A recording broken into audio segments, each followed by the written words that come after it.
Regardless of whether we agree or disagree on facility issues, I believe we're all here because we want to serve our students, our staff, and our community in the best possible way. So whether we realize it or not, we do have something in common, and it might be best to keep that in mind as we move forward with these issues. Although the community has voted down every bond levy for new construction in the last 4 years, this pattern isn't new. They voted down every such request for the last nearly 20 years. I think they're trying to tell us something. 4 years ago, Mr. Hickley was elected to the school board, committing to work toward repairing and restoring our buildings. However, early in his term, he opted to support consolidation instead. Last November, the voters decided not to re-elect Mr. Hickley along with our former board president, who was also a strong proponent of the issue. I think they're trying to tell us something. The Hagan-Stevens campaign ran heavily on restoring and repairing our schools with the support of the Nexus funds, along with preserving localized education and the reopening of Marlboro Elementary. The alternative was re-electing Mr. Ryan and Mr. Hickley, which would have meant keeping the elementary students in their semi-consolidated arrangement while the district entered into a high-risk rent-to-own lease purchase agreement for a consolidated school that would have obligated us to nearly $30 million of debt, including interest, all of which the Nexus money was promised to cover, and we now know would have fallen woefully short. The choice for voters was clear, and they resoundingly chose Hagan-Stevens.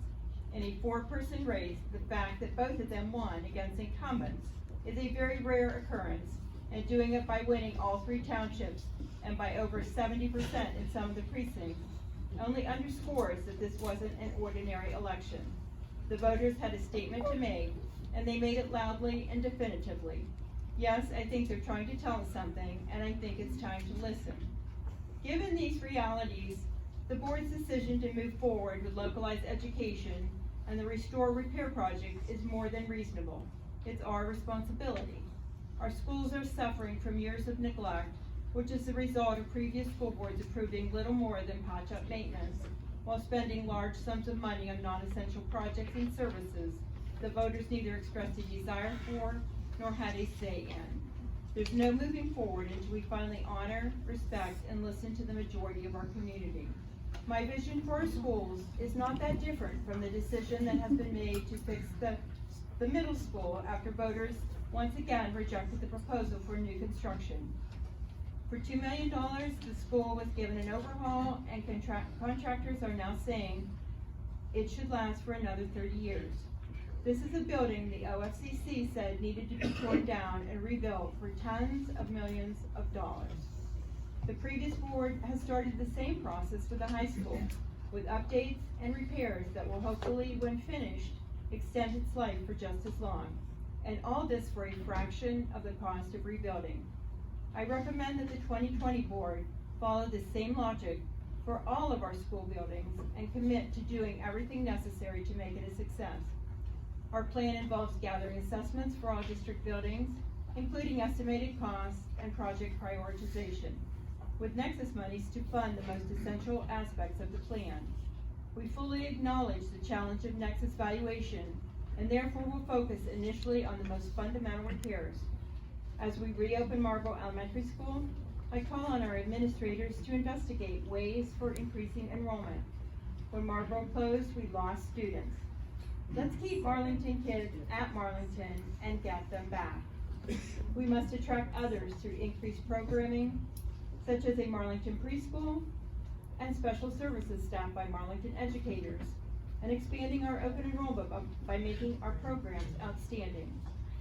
We have to be innovative with a clear and concise strategy in order to house other programs at Marlboro, such as a daycare and community-based programs. Of course, this is all while we work toward the imperative of increasing task force. I understand that you're angry, but it's impossible to please everyone. In a democratic system, we're called upon to maintain order in our society by casting our vote on any number of issues, but our responsibility does not end there. Oftentimes the results don't turn out as what we might have preferred, and so we have a further responsibility to reconcile with those decisions and move forward in a new direction with the hope that we might be pleased with the end result, even though it might not look exactly as we had wanted.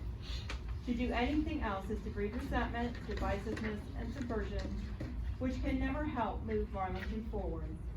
So I ask the board, administrators, staff, and community to resist petty politics, put old differences away that are bogging us down, and move forward with me into a future that I'm confident that will make Marlington one of the most desirable school districts in the county.